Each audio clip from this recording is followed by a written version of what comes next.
film in the festival called Jesus Was a Commie. Worked with Arthur Miller on a play called Resurrection Blues, and he reckoned that if the Messiah, a Messiah, were to come to the earth today, what would we do?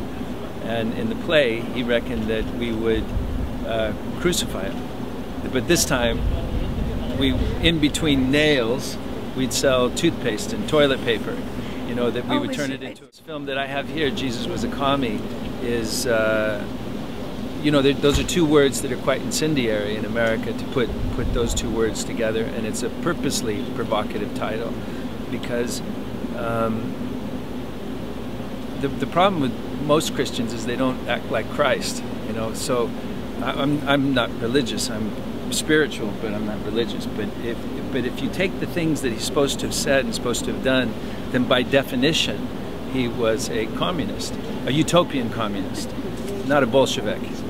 And so it's a, you know, there's a lot of stuff in the film. It is a fascinating film, but it's really about all of the problems that we face in modern time, environmentally, socially, and politically.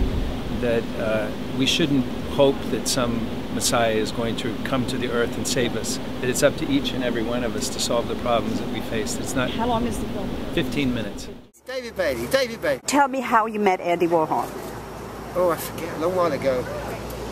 I remember.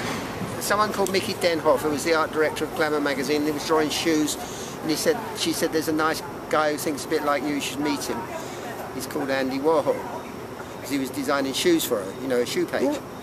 She was a very clever woman for an art director, and she, that's how I met him. We went, and then we sort of became friends, if you can become friends with Andy. And I had tea with his mother, actually, which was quite strange. And then that's how I knew him. And then 10 years later, I made the film about him. That's all. What inspired you to make a film with him? About him, actually? Something to do, really. Oh, okay. Something to do. I don't really I made lots of films, but I don't really make films. I mean, I do all sorts of things. Well, you're known for your great photographs. Yeah. I paint just as much, and really, do sculpture, everything, well, whatever. It's not really. You're a Renaissance man. No, I just like doing things. Who is the most interesting subject you ever photographed?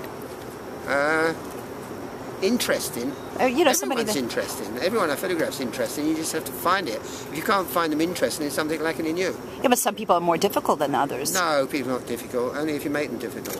If they're difficult, use their difficultness to. Do you have a certain trick to make them at ease in front of the camera? Some people are very stiff in front of the camera. No, you just talk to people and make them relax. Do you play music? Sometimes. Do you play the music you like or the music they like? No, I play the music I like. Oh, okay. It's usually the blues anyway. Is there anyone that you wanted to photograph that you never got an opportunity? Not really. I wouldn't mind photographing Tina Brown, and I tried for years to photograph Castro, but we could never organise it. Well, but you don't have much time. What, to do Castro? Yes. Yeah.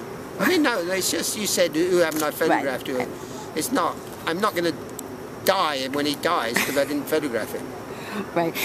Now, you mainly worked in the UK, correct? Or you worked all over the world? No, I had a contract with American Vogue for about 15 years, Italian Vogue 15 years. But I stopped doing fashion in the 70s, really. Now I just really do it sort of occasionally for ID magazine, English magazine. And how do you spend your free time? Don't have any free time. I'm always working.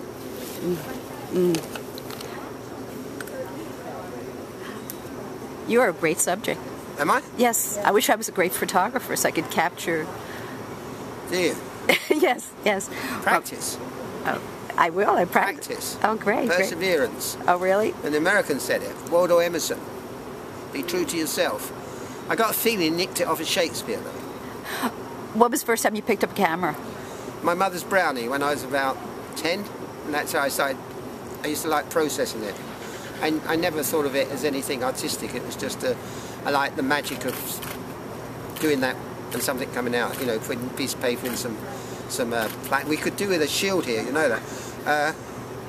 But lighting is such a key element of No, photography. lighting's not nothing. It's all nonsense. Just do what you really. believe in. Yeah, don't get into all that rubbish about composition and lighting and all that. You just do what you want to do. Don't worry about lighting. Some of the best pictures I've ever seen are badly lit. Really? Yeah. Do you Unless you want to make commercials or do advertising pictures. I mean, I used to make lots. I used to direct. I suppose I've directed, I don't know, maybe 1,500 commercials. But that's something else, though. That's nothing to do with art. That's to make some money. Okay. And the best ones I did were actually here in America for a company called Chiat Day. Really? What When are some he of the... died, I stopped doing them because he was the only guy I liked working for, really, on commercials. Because I can't work with corporate people. what were some of the products? Can you remember? Oh, Reebok, American Express.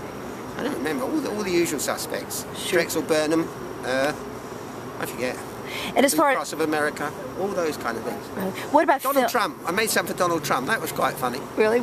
I liked him. I didn't think I would, but I liked him. He's a good guy. Yeah, we did some great commercials with Tip O'Neill, and it was great meeting Tip O'Neill and Norman Mailer, who was a bit of a wanker. What is wanker? Can you translate that? Wanker, no, a bit of a...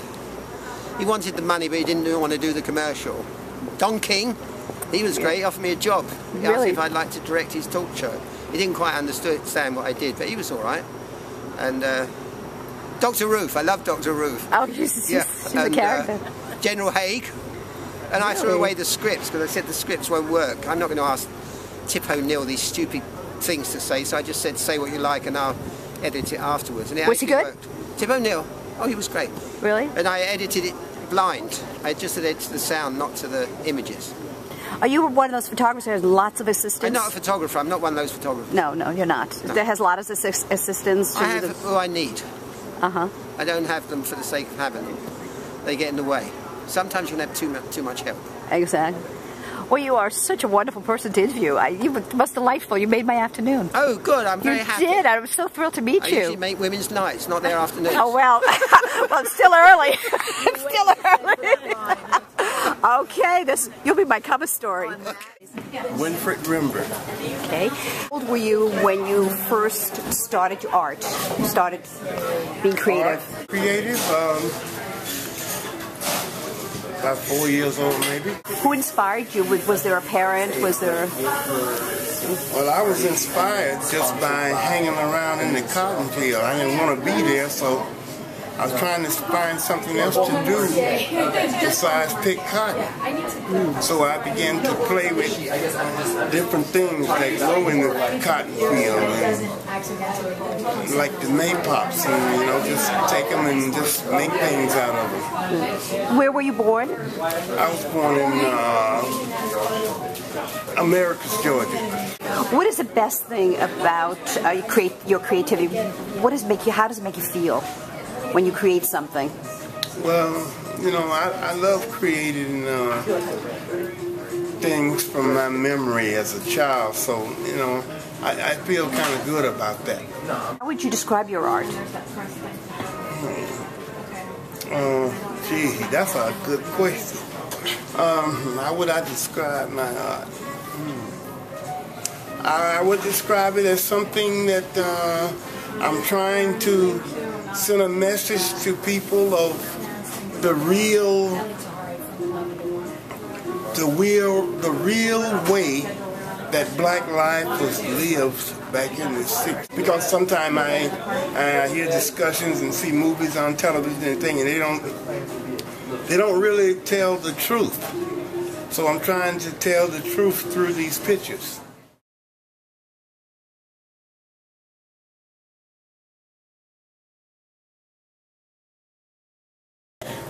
My name is Vivian Ducat, and I'm a filmmaker, and I'm the filmmaker who made All Me, The Life and Times of Winfred Rembert, the film about Winfred, who's sitting here on my right. How did you two meet? I went to a gallery opening that was a benefit for an arts program that one of my children is in, and I walked into this Madison Avenue gallery, and the walls were covered in this brightly colored art done on tooled leather with these incredible scenes of people in bars and people out in fields and whatever, and there was very little written on the walls about what this was about, and I saw the man standing in the corner who I figured was the person responsible for this art, and I went up to him, I said, "So where did you learn how to do this?" And he said, "Prison." And then I said, "Oh," and then I asked him another question, and he tells me the whole story of how he met Patsy, this wonderfully told story with this sort of cadence of a traditional storyteller, and it's like, there's a film there, this man's incredible. So then, for the rest of the hour that I was there, I worked the floor trying to get the right phone number, email addresses so that I could show them the work that I had done as a filmmaker over the last decades. And my pitch was, you need a short film for this gallery show so that people, when this man is not standing in the corner, you know who he is and how, from whence this came. And they called me up the next week. I came in, they said, "Okay, if you can get this done in the next couple of weeks so it can be part of the show." I said, "I can." I got them an 8 or 9 minute film that's actually playing down the block here at the pop-up gallery.